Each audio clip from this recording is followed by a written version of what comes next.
प्रभु यीशु मसीह के पवित्र नाम में आप सभी को मैं सलाम कहता हूं। आप सभी का मैं वेलकम करता हूं।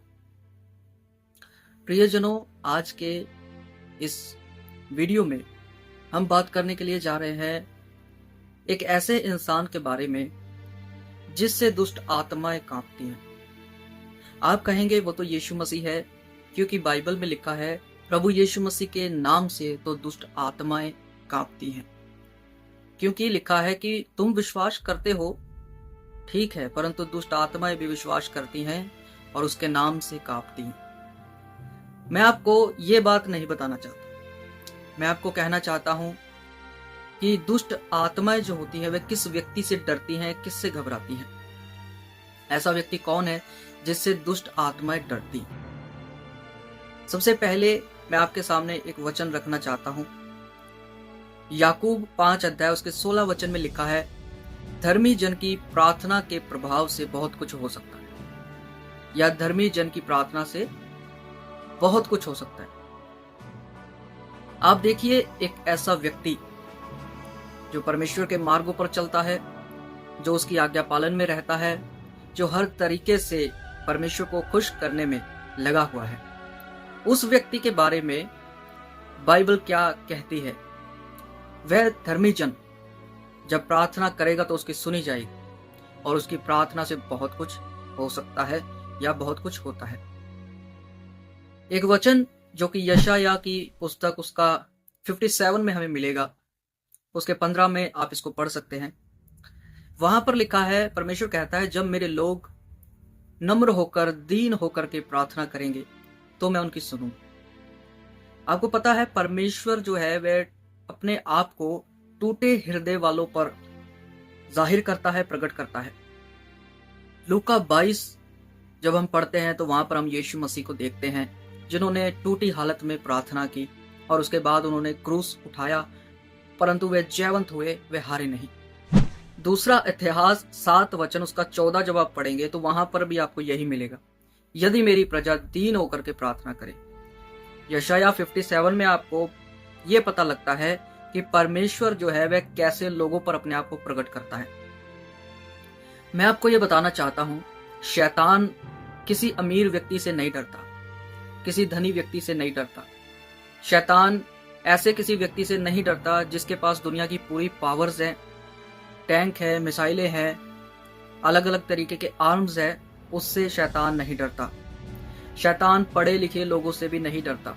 शैतान उन लोगों से भी नहीं डरता है जो अपने आप को बाइबल का बहुत ज्यादा ज्ञानी समझते हैं। शैतान उस इंसान से डरता है जो घुटनों पे आकर परमेश्वर के साथ समय बिताता है, जो प्रार्थना करने वाला व्यक्ति है, जो आंसुओं के साथ टूटे हृदय में दीन होकर प्रार्थना करता है। शैतान उससे डरता है, दुष्ट आत्माएं उससे कांपती है। हालेलुया। जब हम टूटते हैं तो हम नम्र होते हैं, अहंकार टूटता है, हमारे अंदर जो बड़ापन होता है वह चकनाचूर होता है, वह टूट जाता है। और एक व्यक्ति प्रभु पर निर्भर होना सीखता है। जब तक एक व्यक्ति ईमानदारी के साथ परमेश्वर पर निर्भर होना नहीं सीखेगा तब तक वह अपने अंदर बड़ा रहेगा। आप कैसे जान सकते हैं कि कोई बंदा या कोई भी व्यक्ति घमंडी है? आप सीधी भाषा में मैं आपको बताना चाहूं तो आप ये देखिए कि वह व्यक्ति परमेश्वर पर कितना निर्भर है। अगर वह परमेश्वर पर पूरी तरीके से ईमानदारी के साथ निर्भर है तो वह दीन है, नम्र है, और अगर नहीं है तो वह घमंडी है, अहंकारी है। बाइबल हमें क्या बताती है? बाइबल हमें नम्र होने के लिए कहती है, ईमानदार होने के लिए कहती है। हमें एक ऐसा व्यक्ति नहीं बनना है जो हर समय हर बात पर सफाई देता रहे कि नहीं, मुझसे गलतियां तो होती हैं, परंतु गलतियां इसकी वजह से होती हैं, ऐसे होती हैं, वैसे होती हैं। ये चीजें परमेश्वर को पसंद नहीं है। बाइबल कहती है तुम्हारी बात या तो हाँ की हाँ हो या ना की ना हो। और फिर बाइबल ये भी कहती है कि आपकी बात, सारी बातें हाँ और आमीन में हो। शैतान जो है वह एक इंसान के अंदर घमंड और मैं पैदा करता है, पर पवित्र आत्मा जो है वह एक इंसान के अंदर पवित्रताई को पैदा करता है, नम्रता को पैदा करता है।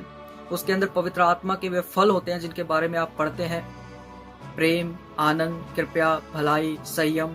और शैतान के भी फल होते हैं, आपको पता है, क्योंकि एक निकम्मा पेड़ भी है। जो निकम्मे फल लाता है। और उस शैतान के फल क्या है? उसके फल शारीरिक फल है, उसके फल शैतानी है। लड़ाई झगड़ा, बैर भाव, दोष लगाना, बदनाम करना, झगड़ालू होना, गाली देना, नशा करना, लड़कीबाजी करना, व्यभिचार करना, ये सब चीजें, जादू टोना करना, ये सब चीजें शैतानी चीजें हैं, शारीरिक चीजें हैं। तो जो कोई भी व्यक्ति शारीरिक चीजों से ऊपर उठ के परमेश्वर के साथ संबंध बनाता है, परमेश्वर के साथ समय बिताता है, शैतान उससे डरता है। आपको क्या करना है? आपके लिए सिर्फ झुकना काफी नहीं है। मैं आपको बता दूं, अगर आप कहें कि मैं परमेश्वर के आगे सिर्फ झुक जाता हूं, तो यह आपके लिए काफी नहीं है, क्योंकि आपके लिए आज्ञा पालन करना भी बहुत ज्यादा जरूरी है। यीशु मसीह ने कहा, जो मुझसे प्रेम करता है वह मेरी आज्ञाओं को मानेगा। परमेश्वर का वचन कहता है कि अगर आपको किसी को माफ करने के लिए कहा गया है तो आप उसे माफ कीजिए। अगर आप माफ नहीं करेंगे तो आप परमेश्वर की आज्ञाओं को तोड़ रहे हैं। और फिर परमेश्वर का वचन हमें यह भी कहता है, आज भी दुष्ट आत्माएं जो है आज्ञा ना मानने वालों में काम करती हैं। आज भी अंधकार जो है आज्ञा ना मानने वालों में काम करता है। तो ईमानदार हमें बनना पड़ेगा, पहले लोगों के सामने, फिर परमेश्वर के सामने। अगर मैं कहूं कि मैं लोगों के सामने तो ईमानदार नहीं हूं, लोगों के सामने मैं अपना वैसा हृदय नहीं रखता, परंतु परमेश्वर के सामने मैं झुकता हूं, रोता हूं, नाक रगड़ता हूं, तो इससे भी कुछ नहीं होने वाला है। क्योंकि वचन कहता है, एक दूसरे के सामने अपने अपने पापों को मान लो जिससे कि तुम चंगे हो जाओ। एक दूसरे के पापों को हमें क्षमा करना है, एक दूसरे की गलतियों को क्षमा करना है, एक दूसरे को माफ करना है, एक दूसरे के साथ ईमानदार होना है कि देखिए मेरे हृदय में आपके लिए कुछ भी नहीं है। परंतु हमें यह कहने वाला नहीं बनना है कि परमेश्वर जानता है मेरे हृदय में तुम्हारे लिए कुछ है या नहीं है। नहीं, ऐसा नहीं होना चाहिए। ये चीजें दिखाती हैं कि आप ईमानदार सिर्फ परमेश्वर के आगे हैं, लोगों के आगे नहीं है। हमें झूठ बोलना बंद करना पड़ेगा, बिल्कुल ही बंद करना पड़ेगा। और हर चीज में हमें सफाई देना बंद करना पड़ेगा। हमें अपने विश्वास को बढ़ाना है। प्रतिदिन हमारा जो विश्वास है वह और ज्यादा बड़ा होता चला जाना चाहिए। हम एक ही जगह पर चिपक नहीं जाने चाहिए। हालेलुया। क्योंकि कई बार मैंने इन चीजों को देखा है, विश्वासी लोग एक ही जगह पर चिपक जाते हैं और ना पीछे जाते हैं ना आगे बढ़ते हैं, और धीरे धीरे ऐसे विश्वासी लोग फिर बैक स्लाइड हो जाते हैं।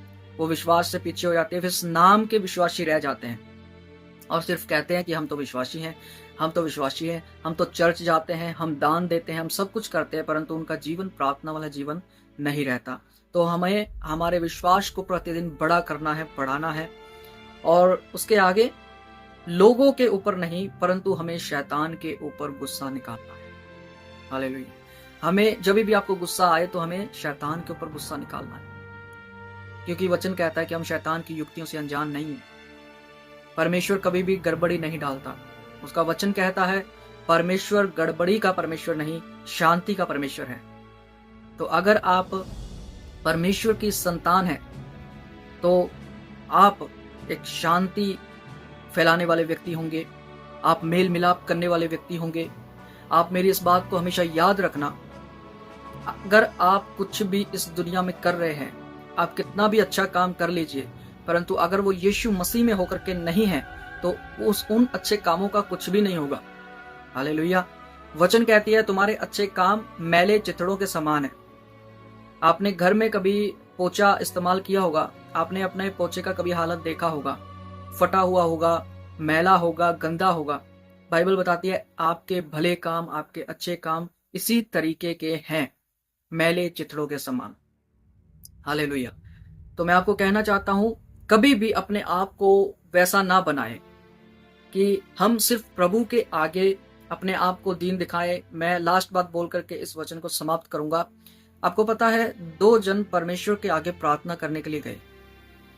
एक उनमें से पापी था, और पापी तो दोनों ही थे अगर देखा जाए तो, परंतु उसमें लिखा है कि एक फरीसी व्यक्ति था, एक चुंगी लेने वाला व्यक्ति था। और फरीसी व्यक्ति जो था उसने परमेश्वर को अपने काम गिनवाना शुरू किया। प्रभु मैं प्रार्थना करता हूं, मैं उपवास करता हूं, मैं दान देता हूं, मेरे पापों को क्षमा कर। और एक चुंगी लेने वाला व्यक्ति था, उसने अपने मन को फाड़ कर परमेश्वर के आगे रखा। उसने कहा प्रभु मैं पापी हूं, मुझ पर दया कर, आप मुझे बताइए किसके पाप क्षमा हो। और अगर आप ये सोच रहे हैं कि चुंगी लेने वाले के पाप क्षमा हुए, तो आप सही सोच रहे हैं। जब उस चुंगी लेने वाले के पाप क्षमा हो गए तो वह धर्मी जन क्यों नहीं है? और अगर वह धर्मी जन है तो फिर वह दीन होकर प्रार्थना क्यों नहीं करेगा? और अगर दीन होकर प्रार्थना करेगा तो परमेश्वर अपने आप को उस पर प्रकट क्यों नहीं करेगा? तो इसीलिए मेरे प्रियो, मैं आपको समझाने की कोशिश कर रहा हूँ। एक व्यक्ति जो प्रार्थना करने वाला व्यक्ति है, परमेश्वर आधी रात को भी आपको बोल दे कि उठो और प्रार्थना करो, तो आप प्रार्थना करेंगे। आप कोई बहाना नहीं लगाएंगे। अगर आप ऐसे व्यक्ति हैं तो मैं आपको बताना चाहता हूँ कि आप अपनी लाइफ में दिन प्रतिदिन आगे बढ़ेंगे। आपकी फैमिली दिन प्रतिदिन आगे बढ़ेगी, आशीषित हो जाएगी। आप हमेशा आगे रहने वाले होंगे, सफलता को प्राप्त करने वाले होंगे, क्योंकि बाइबल ही हमें सफलता का राज बताती है। और उस राज को हम अगली वीडियो में कवर करेंगे। उस वचन को मैं आपके सामने रखूंगा और उस वचन पर हम थोड़ी देर बात करेंगे। मैं विश्वास करता हूं कि इस वचन से आपने बहुत कुछ सीखा है, समझा है, परमेश्वर ने आपसे बात किया है। आगे से प्रार्थना करने वाले व्यक्ति बने, अपने आप को पूरी रीति से परमेश्वर के आगे उंडेलने वाले व्यक्ति बने। प्रभु इन वचनों से आपको आशीष दे। सबको जय मसीह की, सबको सलाम।